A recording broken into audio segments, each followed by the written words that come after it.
One cold evening before summer, I was on board a plane flying to Los Angeles.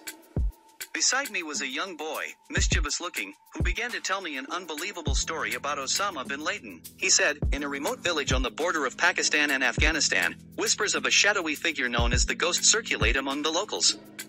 The occurrence began with the May 2, 2011 raid in Abbottabad. Despite the official narrative that Osama bin Laden was killed, some believe that the man who died that night was not the infamous terrorist leader, but a double. According to this boy, bin Laden, anticipating a raid, had prepared a body double to live in the compound. The double, trained to mimic bin Laden's mannerisms and appearance, was sacrificed during the raid. Meanwhile, the real bin Laden, having received advanced warning from sympathizers within the Pakistani military, had already escaped through a network of tunnels beneath the compound. From Abbottabad, bin Laden was smuggled through a series of safe houses managed by loyal operatives. He traveled by night, using disguises and forged documents to avoid detection. His journey took him through remote regions of Pakistan and Afghanistan, where tribal loyalties and anti-American sentiment provided a cover. Eventually, bin Laden reached a secluded hideout in the rugged mountains of northern Afghanistan. There, with the help of plastic surgeons and loyal followers, he altered his appearance. His new identity was that of a reclusive, elderly man named Sheikh Abdullah, living in a fortified compound and posing as a retired trader. To solidify the deception, bin Laden's associates released the DNA samples of his double to the Americans, ensuring that the DNA match confirmed the death.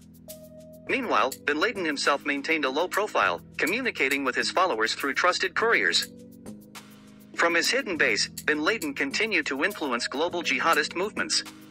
He remained a spiritual leader, advising new generations of militants and shaping strategies for Al-Qaeda. His messages were passed through encrypted channels and disseminated by high-ranking operatives.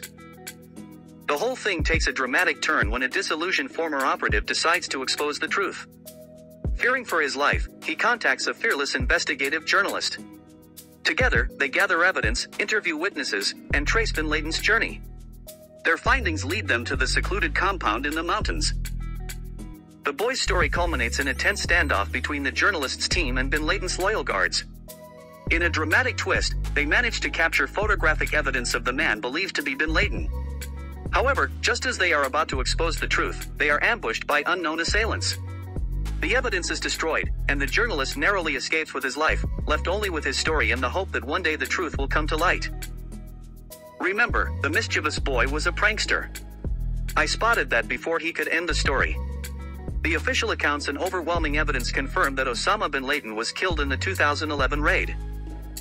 Please, share this story and hit the subscribe button to know more about my strange encounters with pranksters.